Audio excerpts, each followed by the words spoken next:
talking about relative to the University of Rochester, really some things that we're doing a little bit differently, both inside and outside the classroom, really to put students in a position to be successful. I'll also be talking a little bit, of course, about the application process and the international student community that we have here at the University of Rochester as well. But with that, maybe I'll go ahead and jump into the conversation here, the slides. Hopefully, you can all see my my screen here. This is a picture of Rush Reese Library here on campus. The University of Rochester, very much that quintessential American residential campus community. We are located in Rochester, New York, which is in New York State. New York State is more than just New York City. We are about 4 to 5 hours drive, 6 hours roughly with traffic from New York City. So you can see it's probably about, I would say, probably about 600 kilometers. That's probably about right. About 350 miles, about 600 kilometers. I think I'm probably way off in my math there, but very easy flight, an hour flight from the major airports in the metro region of New York City. So Rochester, New York is actually, we're much closer to Canada and Toronto, Ontario, which is just across Lake Ontario there that you can see, but 3 hours to Toronto, 6 hours to Boston, New York City, Washington, D.C. So really very much the hub of the northeast part of the United States. We are part of the scenic Finger Lakes region here in upstate New York, and we get 4 very distinct seasons in Rochester, New York. We do get a little bit of snow in wintertime. I would say a little bit is more along the lines of maybe 200 centimeters probably of snow annually. So it's a snowy place, but in the summertime, it can be 25, 26, 27 degrees Celsius. And so very, very warm, hot, humid summers and cool, snowy winters and everything in between. And sometimes all on the same day, as folks here in Rochester will tell you, but very much that quintessential Northeast experience here at the University of Rochester. And so as I start to get into, well, I guess before we get into some of the very word-heavy slides, we'll go through a little geography lesson here of what the University of Rochester is all about and kind of describing the landscape and the footprint of our campus. We'll let you know a little bit more about the academic breadth and depth and all of the different parts that make the University of Rochester, both in terms of our undergraduate opportunities and the graduate opportunities that really heighten some of the undergraduate experiences here, especially in terms of research that we'll talk about as well. So the University of Rochester, we are just south of downtown Rochester. So you can see the city landscape there in the screen. That's downtown Rochester. That's about 5 kilometers north of River Campus. So very easy to get to downtown Rochester. Downtown Rochester itself, about 250,000 people. So a small to mid-sized city. The metro area of Rochester, New York itself has about a million people if you include kind of all the suburbs that surround Rochester, New York. So certainly a place that's small enough that you're going to get to know really, really well. It's very easy to get around. There's free shuttle services that the University of Rochester provides for its students that we'll talk a little bit more about, but certainly large enough that there's going to be plenty of opportunities in terms of internship opportunities, civic engagement, community service, all of these types of things. We're very much entwined with the history of Rochester, New York,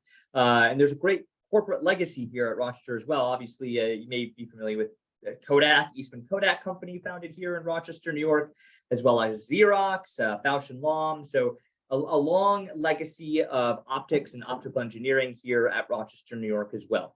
So that's downtown Rochester. And like I said, south of downtown Rochester, about 5 kilometers south on the Genesee River, that's the river that's adjacent to campus, is our main river campus. So River Campus is the main academic hub for our undergraduate and graduate students that study in the College of Arts, Sciences, and Applied Engineering. So this is going to be the vast majority of students here on campus. This is the quintessential residential campus community for undergraduate students at the University of Rochester. All 70 plus majors that we have at Rochester are going to be housed here at River Campus. This is the campus. This is the main academic hub outside of Eastman School of Music, which is in downtown Rochester, and our School of Medicine, which is just south of campus. But we'll get to those in the next slides. So founded in 1850, the University of Rochester was originally in downtown Rochester, but we moved south to this River Campus location shortly after our founding for more space. And those 170 years we have been serving as a premier institution in the United States. A comprehensive Research One institution that supports 70 plus different majors, as I said, when again, a quintessential American residential campus community. In fact, 80% plus, I think it's actually closer to 90% of our undergraduate students will live on campus for the duration of their undergraduate years. And really a fantastic, beautiful, kind of quaint area right on the edge of an urban, suburban area to attend university. So just south of River Campus, you can see there is the University of Rochester Medical Center. This is home to the University of Rochester Medical Center. Our two hospitals are Golisano Children's Hospital and Strong Memorial Hospital. They're both teaching hospitals as part of the University of Rochester School of Medicine and Dentistry. Also on the Medical Center campus, we have our School of Nursing, as well as the Eastman Institute of Oral Health, and all of the 70 plus different research centers that are associated with the School of Medicine, as well as some research centers that are located on River Campus as well. You can see they're really adjacent to each other, the two campuses. But what's fantastic about the University of Rochester and the Medical Center campus being so close to River Campus and undergraduate students is the fact that there is amazing resources for students who want to pursue research, volunteering, shadowing, anything that's going to be helpful in terms of building a resume, not only for medical school, but other such graduate institutions as well. And in fact, about 73% of the University of Rochester, Rochester students who apply to medical school here in the United States will gain admissions to medical school. And the national average here in the United States for medical school acceptances is only about 40%. So there's a ton of opportunities for students to gain this really crucial out of classroom experience, whether you're interested in medical school or another type of graduate level work as well. There's a lot of research and opportunity that's driven by the University of Rochester School of Medicine. And all the way, you can see all the way to the far right of your screen there is the College Town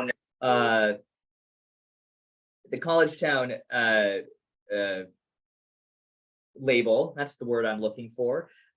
Is kind of the main close commercial district to the University of Rochester. That's only about a 10-minute walk from River Campus there to College Town. There is, shops, restaurants. There's a hotel there, and it's a close place for students to walk to get to those types of activities.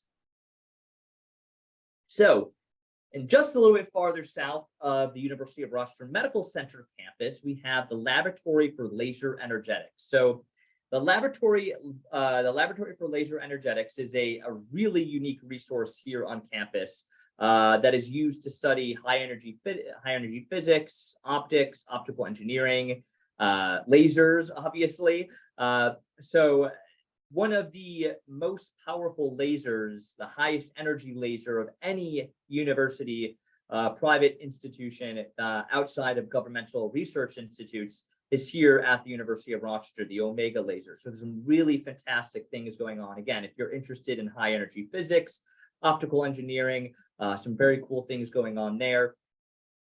In fact, Donna Strickland, who was the third woman to win the Nobel Peace Prize in physics, she was awarded that prize based largely on the work she did as a graduate student at the LLE.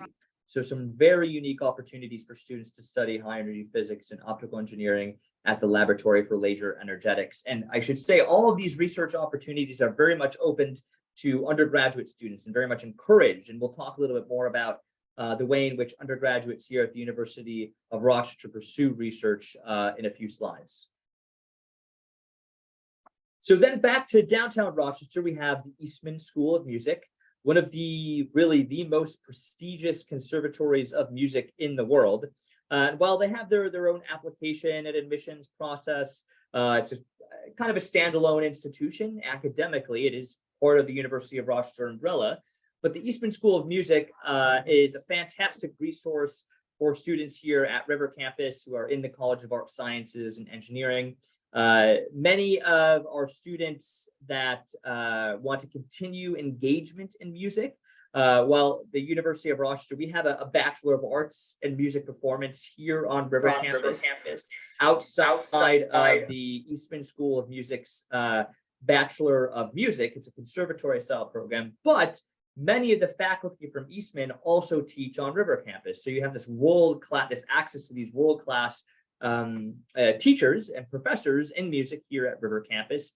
In addition, students here at River Campus, any undergraduate, any student associated with the University of Rochester will have free access to the hundreds of different concerts that happen at the Eastman School of Music on an annual basis, in addition to Kodak Hall, which is about a 2,500 person theater space where huge acts will come through.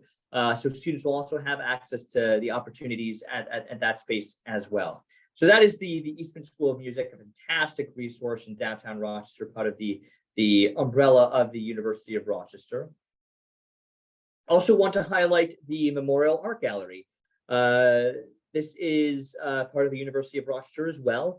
In the neighborhood of the Arts District in downtown Rochester. It is a real focal point of fine arts activity in the region. It's a gallery that hosts 12,000 plus pieces, including those by Monet, Cézanne, Matisse.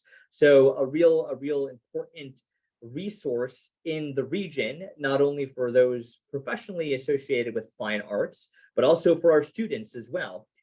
And as a University of Rochester student, you also get free access to the Memorial Art Gallery to take part in the many different rotating exhibits, the events that are associated with the space as well. So some fantastic spaces here at the University of Rochester. You can see we kind of span, you have the LLE and the Medical Center on one end, all the way to fine arts with the Eastman School of Music and the Memorial Art Gallery on the other end. And everything in between related to the study of the 70 plus different majors that we have here at the University of Rochester. So talked a little bit about where we are and what we are. I want to talk a little bit now about who we are at the University of Rochester. And a lot of what drives what we do here at the University of Rochester is driven by our school motto, Meliora, which essentially means ever better in Latin. It's the essence of the University of Rochester. A unique way of thinking, pushing, questioning,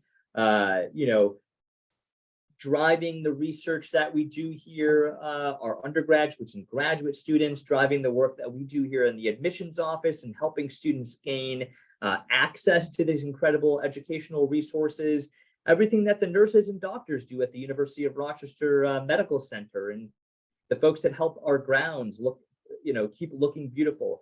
Meliora really drives everything that we do here at the University of Rochester. And the most distinct way that you are going to experience Meliora as an undergraduate student is through the control that you have over your undergraduate curriculum. This is really what makes us different. As a Research One top 35 nationally ranked university in the United States, institution that has roughly 5,500 undergraduate students, 5,500 graduate students, so kind of mid-size. But what really attracts students and what makes us different is the fact that we have this very unique undergraduate curriculum that gives a lot of control to what you study to individual students. You're going to be creating your curriculum in an ever better way, focused on what you want to study.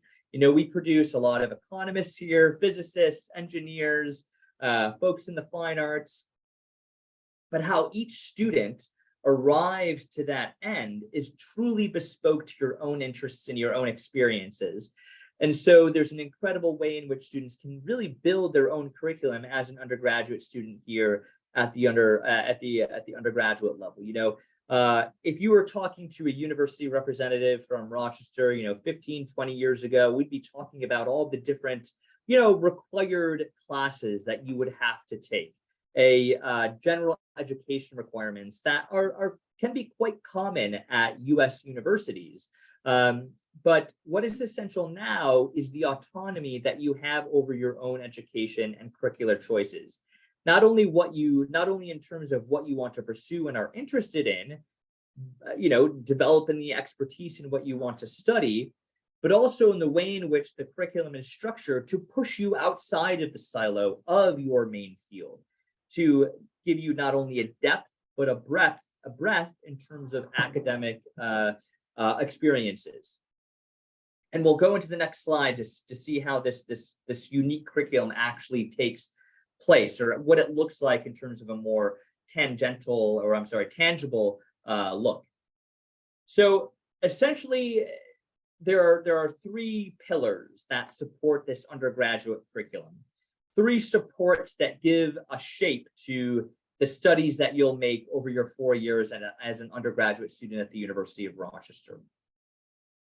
So the first thing that supports this unique curriculum is our writing requirement. It's kind of the only quote unquote required class that students will have to take here at the University of Rochester.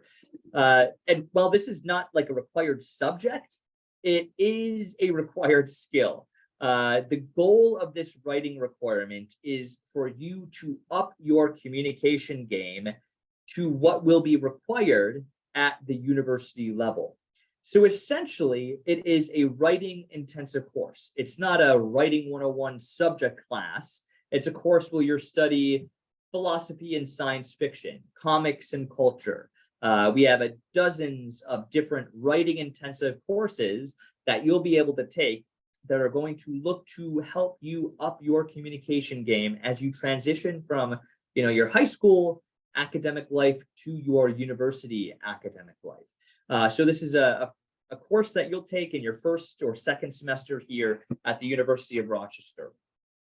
Of course, the next large pillar that's going to support this curriculum at the undergraduate level are your major requirements.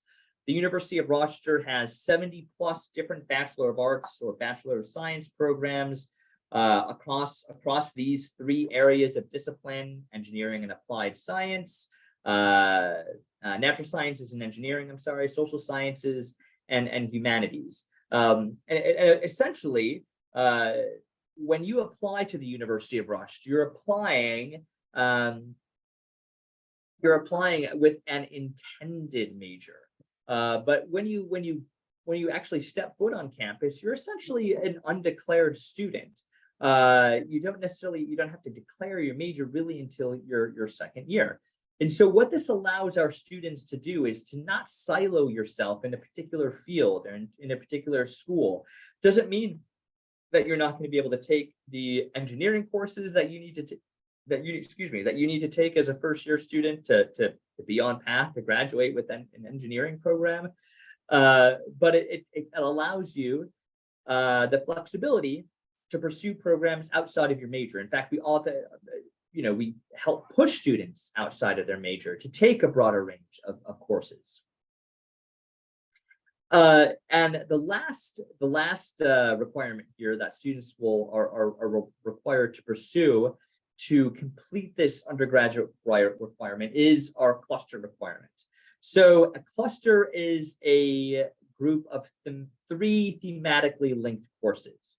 It's like the bare minimum to gain an understanding of a uniquely well-rounded topic. So it's not three academically linked cluster courses. It's not, you can think of a major you can think of a minor and then a cluster, but a cluster, it's thematically linked, not academically linked. It's not 3 math courses, it's politics and math, sonic arts and technology, power and inequality. And whether you're studying in engineering or in another major, you'll be required to complete either 1 or 2 clusters to graduate. And I'll show you the next slide. Will hopefully bring a little bit more understanding to what these clusters look like.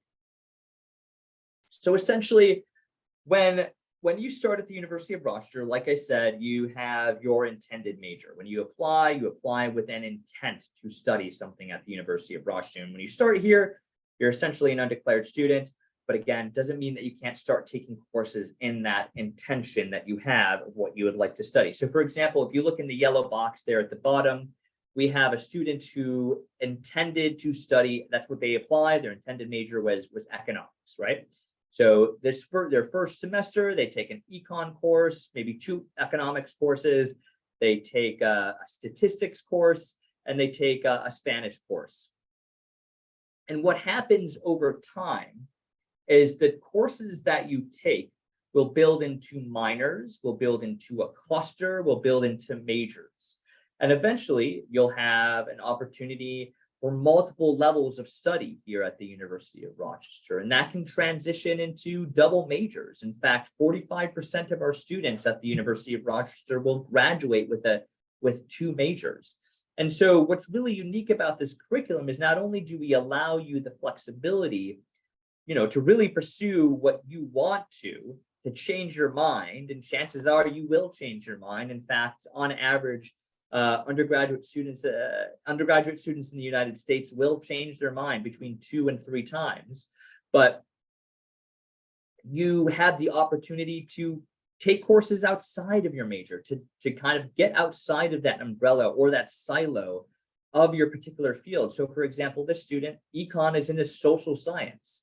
So the clusters they'll be required to take would be in the natural sciences or the humanities. And you can see how that cluster would maybe build into a minor and then into a double major. And so this is how we allow students to establish not only a breadth of, or a depth of study to be, familiar with their major, but also a breadth of academic experiences. Obviously, if you're going to go into mechanical engineering, you're going to need to know some physics. You're going to need to know some calculus, especially if you're designing my house. But you're also going to know you're going to need to know how to communicate effectively, how to work on a team. And chances are those skills are not necessarily going to come in your Calculus 101 class. They're going to come in an international relations course or in a literature course. And so what we're doing here is very intentional. While this curriculum allows maximum flexibility for our students, it's done with intention to help students gain a broader range of experiences at the undergraduate level. Ultimately, it's to help them achieve more success when they graduate, to make themselves more marketable, to allow themselves to appreciate a broader range of experiences when they finish. So that's the Rochester curriculum.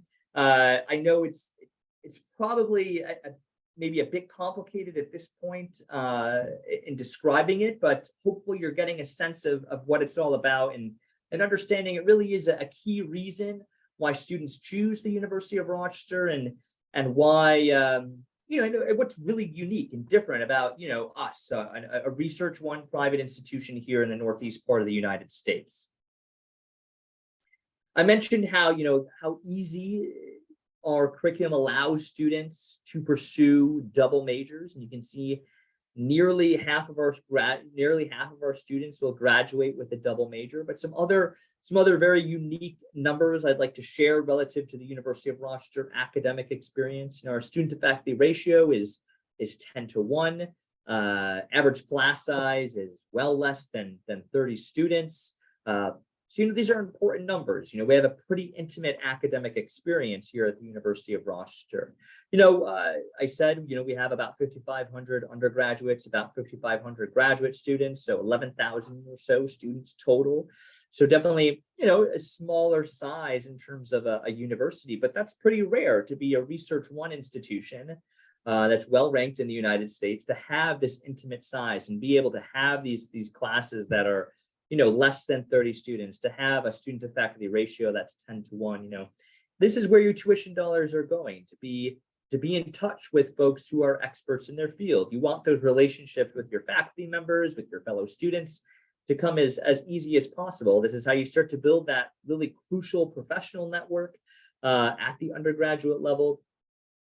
Things that are really important to help you find success, that can't happen unless you have these smaller environments where you really get to know people, where you don't feel the intimidation of a larger class size, where participation and exploration is very much encouraged inside of the classroom. We're a academically inclined university, but it's definitely collaborative. It's not competitive. Students across disciplines are supporting each other and many different endeavors, research and academic and otherwise. So a really unique place to pursue your academics. I mentioned research, but also internships are a very crucial part of what we do here at the University of Rochester. Our Green Center for Career Exploration is critical in helping students organically, through conversations with faculty members, counselors, career counselors, fellow students, helping them to start to understand how their academic interests will start to align with professional interests. And internships are a part of that. 95% of our students will participate in internships, both locally here in Rochester, New York, but over the summer months in cities all across the United States, as well as globally. We have an incredibly dedicated alumni network and professional network that is actively engaged constantly to help find students these types of opportunities to, take theory to practice, which is really important to start to build a resume at the undergraduate level. And again, to start to build that professional network. Also want to highlight our Take 5 and E5 programs. These are also very unique to the University of Rochester. They're essentially tuition-free 5th years for students who want to continue to pursue an academic endeavor or an entrepreneurial endeavor, utilizing the resources that we have here on campus. Say for example, you're really interested in philosophy at the University of Rochester, and that's what you did at Rochester. You majored in philosophy and very much took up most of your time. And so your 4th year, though, as you're approaching graduation, you take like a medical ethics class, and you get very interested in the way in which the medical sciences interact with ethics and questions of philosophy. And you want to keep exploring that. You can apply for a Take 5 year, tuition-free, take advantage of the resources here on campus. You're essentially graduated, but you continue to explore an academic topic. Our E5 program is entrepreneurial based. We have a lot of unique business incubators and entrepreneurial resources at the undergraduate business program here at the University of Rochester as well. Some really unique opportunities for students academically. So moving on to talk about research, over 3/4 of our students here at the University of Rochester participate in research. We are a Research One institution, so we are highly dedicated to research. We're one of maybe about 140 Research One institutions in the United States. An official designation basically says, hey, you're spending this amount of dollars on research, you're producing this amount of PhDs, but we're, like I said, we're one of these smaller Research One institutions in the United States. And so essentially, we're doing all of the things, we're spending all of the same amount of funds as a larger institution, but we're doing it across a smaller number of students. So there's kind of more bang for your buck and relative to out of classroom experiences when it comes to research. And our undergraduate students are incredibly a part of the research endeavors here at the University of Rochester. And you can see, again, over 3/4 of our undergraduate students participate in some type of research at the University of Rochester.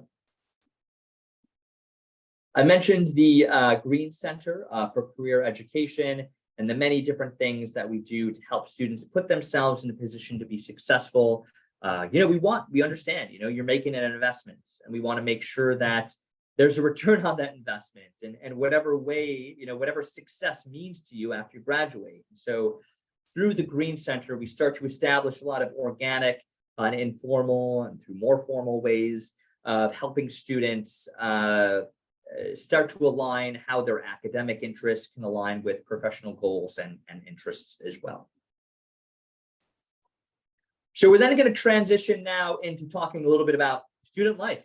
The University of Rochester is incredibly diverse. We have students that represent all 50 states here in the United States. We have, over 25% of our undergraduates are international students. So geographically, socioeconomically, culturally, we are incredibly diverse, and nowhere is that felt more than in the 300 plus clubs and organizations that we have on campus here.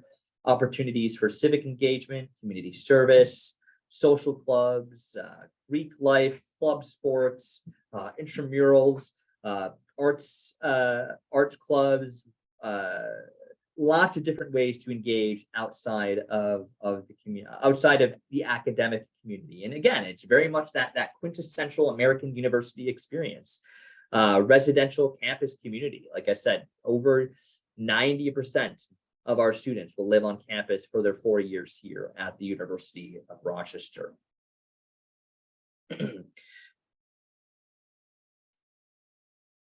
These are some of the beautiful campus spaces that help to support all of our incredible activities here at the University of Rochester. Probably my favorite space is in the top left there, which is the periodical reading room, part of Rush Reese Library, that big library building that I showed in the first part of the slide. Opened in 1930. It's the main reading room for the library, and it's always been a favorite for study. It's a really beautiful, kind of classic, majestic style, from the ornate kind of plaster ceiling down to the beautiful carvings on the wall. Again, kind of that image that you picture of when you think of kind of that classic library setting. That's very much what we have here at the University of Rochester. All the way to our, just below that picture there, our iZone. That is a collaborative, innovative space for students to study in a more open setting. It's a hub for technological education as well as community engagement, opportunities for workshops, panels, chats, lots of things that help students in terms of a greater engagement academically. So a very cool space as well on campus. And, what, connects all of these experiences? What is unique about, what connects all of these unique experiences of kind of this traditional American campus, the diversity of people, academics, the freedom, the approach kind of from a more holistic focal point, the academic excellence, the rigor. But again, what connects this, what connects this all is our community and our shared experience, the traditions that we have here at the University of Rochester, and what connects us to the history and the shared experience going back 170 years. And there's lots of different examples of different traditions that we have here at the University of Rochester. One of my favorites is Wilson Day, which happens during the first week, kind of like during our first year student orientation. It's an opportunity for incoming students to complete a service project around the city of Rochester, which helps engage our community with the city of Rochester, but also helps our new community members to engage with each other as well. So a really unique tradition that we have here at Rochester. So then kind of as we move into the last few slides, I want to talk a little bit more about the application process here at the University of Rochester. And we at the University of Rochester, we practice holistic admission review. So essentially, we're going to be looking at everything that you submit as part of the application review process. So this can be pretty different from what you may be used to relative to kind of more test-based university admissions. We talk to a lot of international, talk to students from around the world as folks that work in international admissions, and we can understand how holistic admissions can be very different from, for example, like the UCAS system, even in the UK, where, you're applying to achieve certain levels of points, or, test-based systems like they have in India or in China. Holistic admissions allows for context and complexity because, life is complex and an application should reflect that. So, we utilize the common application or the coalition application.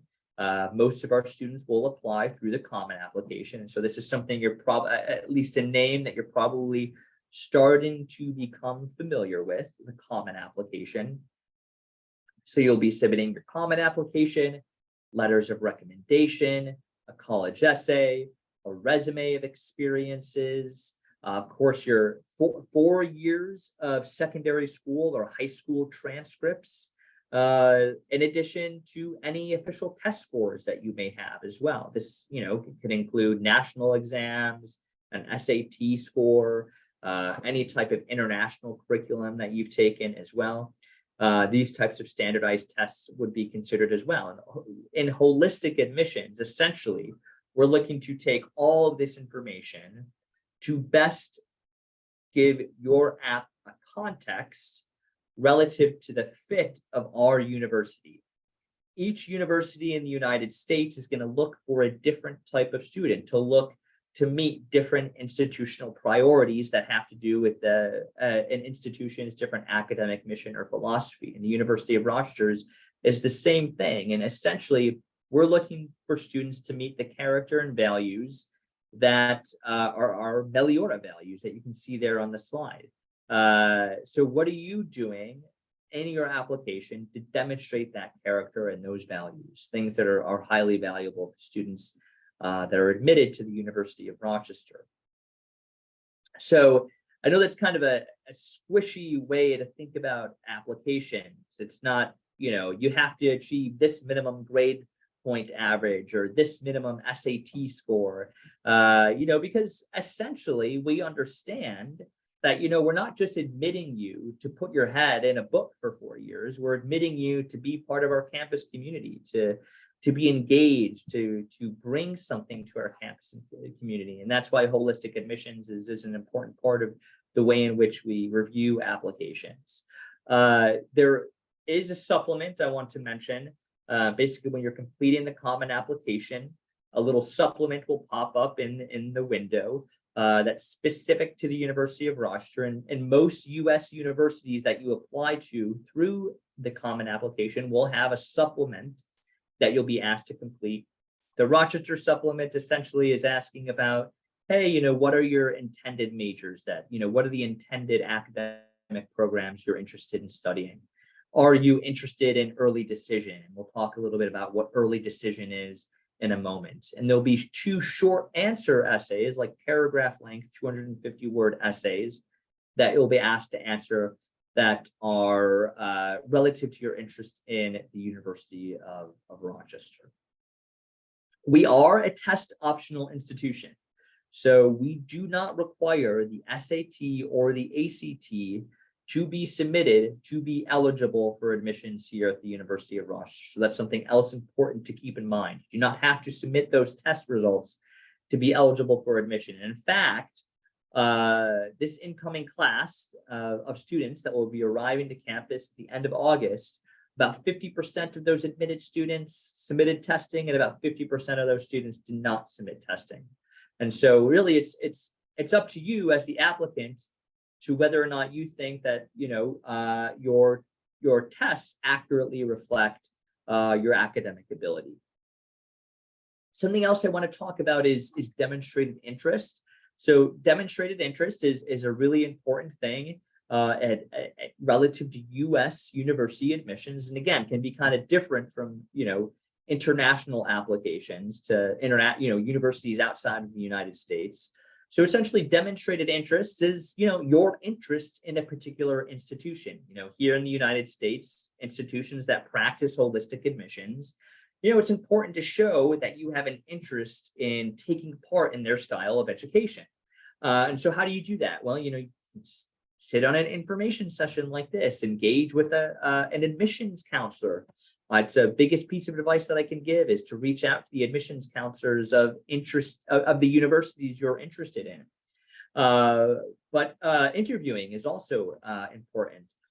We don't require interviews here at the University of Rochester, but certainly highly recommended as a great way to show further interest, to bring context to your application. All of our interviews are done, online via Zoom, so it's very easy to schedule those, and can be a great way to, again, to show demonstrated interest in attending the University of Rochester. So relative to scholarships and financial aid, the University of Rochester meets full demonstrated need for any student who is admitted to the University of Rochester, both U.S. citizens as well as international students. And so essentially what this means is that you'll complete a application for financial aid. That's called the CSS profile. And that will show in a basic sort of way what your family should be, quote unquote, should be able to afford relative to the cost of attendance here at the University of Rochester. And any difference between that family contribution and the cost of attendance is a family's need. And that's what the University of Rochester will meet through the application through financial aid. So that's important to keep in mind. We also offer merit scholarships, and merit scholarship students are automatically considered for merit scholarships just in applying to the University of Rochester. And so that's some things to keep in mind there. If you do require financial aid to attend Rochester, and many students do, most students do, you need to complete something called the CSS profile, which is essentially a financial aid application that many universities in the United States will take. Again, for merit scholarships that don't have anything to do with a family's financial situation, that only have to do with academic merit, every student is automatically considered for merit scholarships just in applying to the University of Rochester. So hopefully that all makes sense relative to the application process. You can see here some very important application deadlines, and this is an opportunity where I can speak about early decision. So we offer 2 early decision deadlines at the University of Rochester, November 1st and January 5th. There's no real difference between these 2 deadlines. It's just 2 different periods for students to apply early decision. So essentially, early decision, and I'm sure as you're gaining familiarity with U.S. institutions, you're getting an understanding of what early decision is all about. Early decision here at the University of Rochester is not really different from other institutions. It's a good faith agreement that says, hey, if I'm admitted to the University of Rochester, I'm going to withdraw my applications from other institutions and attend Rochester. In applying early decision, again, you're showing you have a high degree of interest in attending Rochester. There's that word again, demonstrated interest. And essentially, our ED admit rate is a little bit higher than our regular decision admit rate because students are making that good faith commitment that if they're admitted, they'll attend the University of Rochester. It's kind of their number one choice. So that can be an important factor for some students who will apply to University of Rochester. And you can see our deadlines and notification. Our regular decision deadline there is January 5. So next slide, second to last slide here is we have some combined degree and special programs. Firstly, REMS, which is our Rochester Early Medical Scholars Program, which is the way in which students can apply to the University of Rochester, both as an undergraduate and a guaranteed admission to our medical school. Can be a really unique opportunity for students who are interested in medical studies. It is highly, highly selective, just be aware of that. And then we have fast track bachelor, master's degrees in 5 years in engineering, education, and epidemiology. And we have dual degree bachelor programs in 5 years. That would be 2 bachelor's degrees with our Eastman School of Music and our School of Nursing as well. So that's what I have for the official part of the conversation today, and really happy to take any questions that you might have relative to the University of Rochester or applying to US universities in general, feel free to jump in the chat, or if people are comfortable and jumping on the video screen and just chatting, I'm happy to answer any questions as well. But it was a real pleasure to talk with all of you. Evening for you, just going on probably about 10 o'clock, I think, in Turkey. Yeah, that's what I have. Thank you very much, Jen.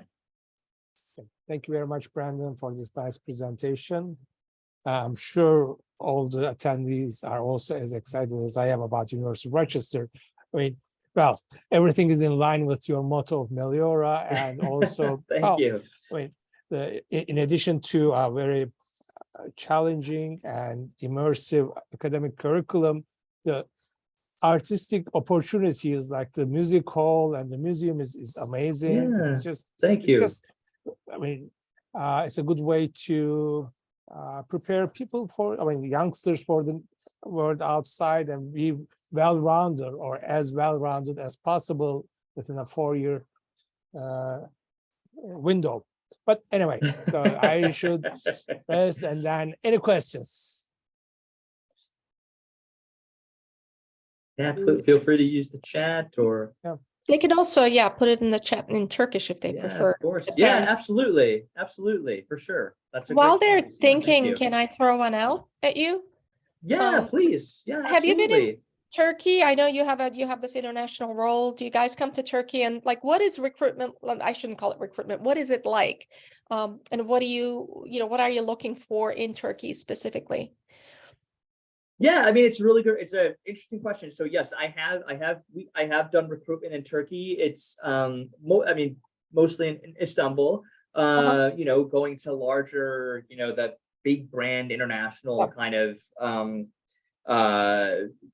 schools. But we've gone to other schools in Metro Istanbul as well. Smaller schools that wouldn't necessarily be kind of on the natural list in terms of institutions to visit. And I think I'm not really looking, what am I looking for? I'm looking for students that that would resonate with the type of institution that Rochester offers. And so that doesn't mean you have to go to a coach school or or what have you. I mean, it can be any type of school. And so I'm always looking for new opportunities of places to visit, and where the message that we're trying to promote here at the University of Rochester would well received. I don't know if that answers your question. It does. And the reason I asked the question is because we have Coach Robert College and Üsküdar students on the private side, and some of them are in the meeting, but we also are college counselors for an AP school and an IB school of Turkish origin. And one outside of Istanbul in Eskişehir. So I see a lot of kids here, and they're all excited. They're IB kids or AP kids. Great. Kids, pretty much. No, I mean, I'm in the early stages of planning a trip to Turkey, and so we'll have to be in touch about expanding kind of the network of the institutions that we would normally visit. So absolutely, I would be all for that. And there's a question from, I believe, a parent. John, do you want to take it, or? So asking about the opportunity for percentage opportunity for international students for aid of any type, and ultimately how many students, what's it look like? What is the likelihood I can get that aid as an international student on our Dikensoy?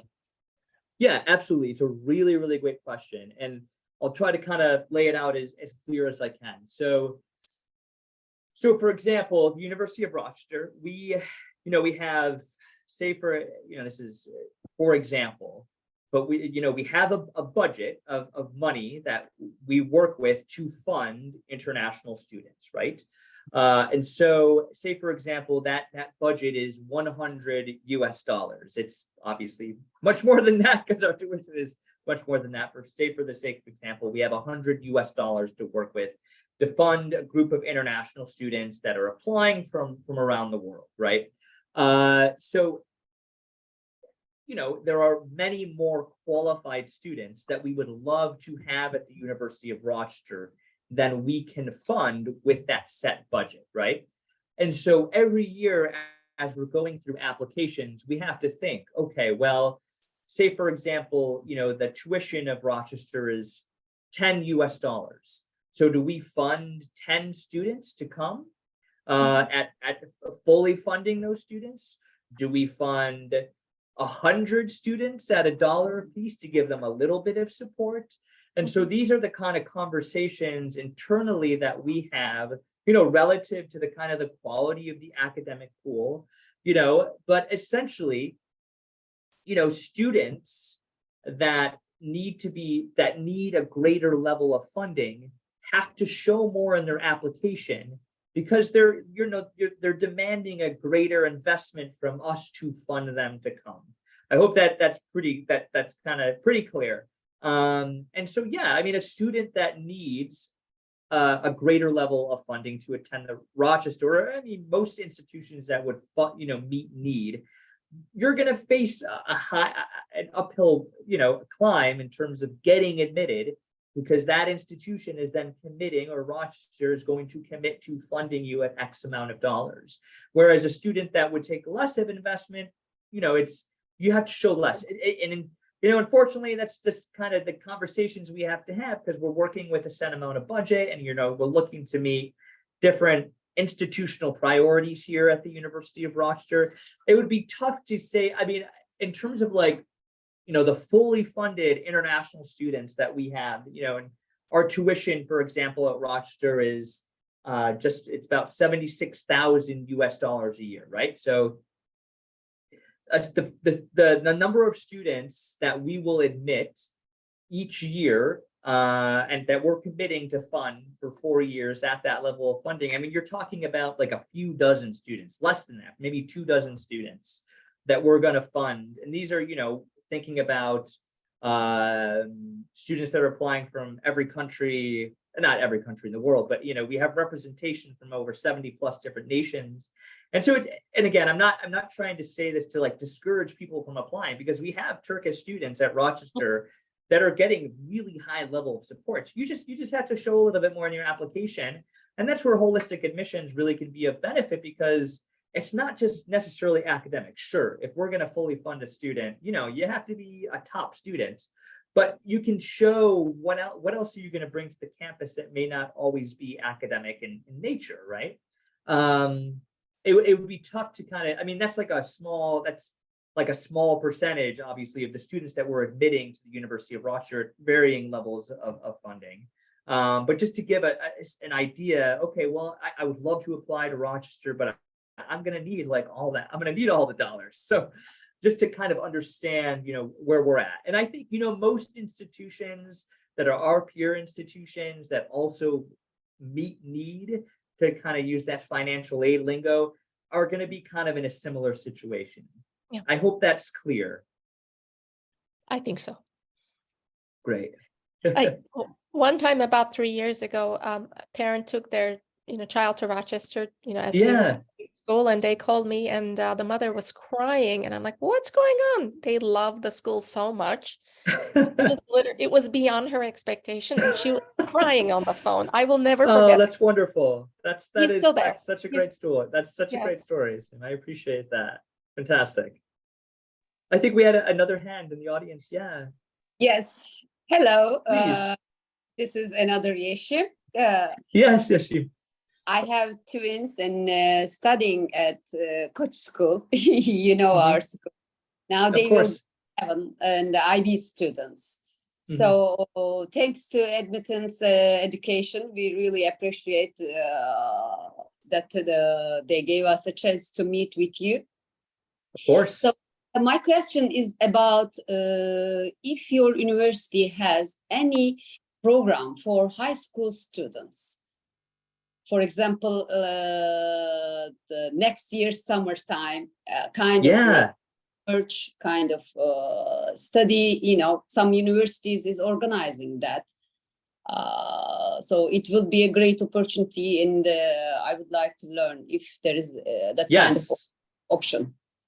Yes, we do. We have some fantastic kind of pre-college programs, we call them, where essentially, a student, I think from like a week to 4 weeks, maybe even longer, can spend time over July. I think it's primarily July and the first few weeks of August, can be here on campus. You live in a residence hall, you take like, depending on how long you want to do it, you can take a class or 2 or 3, and they're all with Rochester faculty members. You eat in the dining hall. Obviously, they're high school students, and so there's a little bit more kind of programming to kind of keep them entertained and that sort of thing outside of just the academic experience. But yes, we offer some incredible pre-college programs. If you go to our website, searching actually. yeah, it's so if you go to rochester.edu and if you just search pre-college, it should pop up. Okay, pre-college.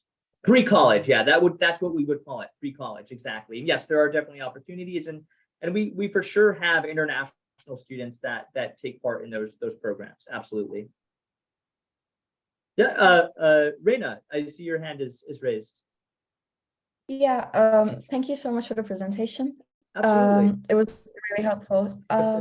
So my name is Rana, and I actually want to study dentistry, and I believe you do offer a dentistry program. Yeah, and so I just wanted to ask, because I spoke with some like representatives of other universities, especially in Europe, and I found it very like, I think this is specific to dentistry, but many of the universities don't accept like many international students into the dentistry program specifically. So do you have a limit for that? Like, what's the number of or like the rate of acceptance into the dentistry program for undergraduate students? I just wanted to make sure. Yeah, absolutely. Great question. And it's an important question because I know a lot of students are interested in medical studies or dentistry studies. And so first, just a couple points of information to help bring some context to my answer. And firstly, relative to the way in which medical and dental programs work in the United States, they're graduate level programs. So any dental school or medical school is going to require a student, having a bachelor's degree to be eligible for admissions to that medical or dental school.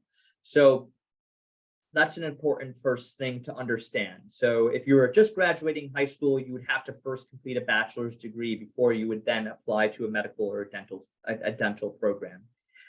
The second thing to understand, just relative, and I'm not, sorry, just one other follow-up point. That's pretty different. I know, like, I studied for some time in the United Kingdom and in Ireland, and they have like traditional like Bachelor of Medical programs where you can enter like a 6-year med school program.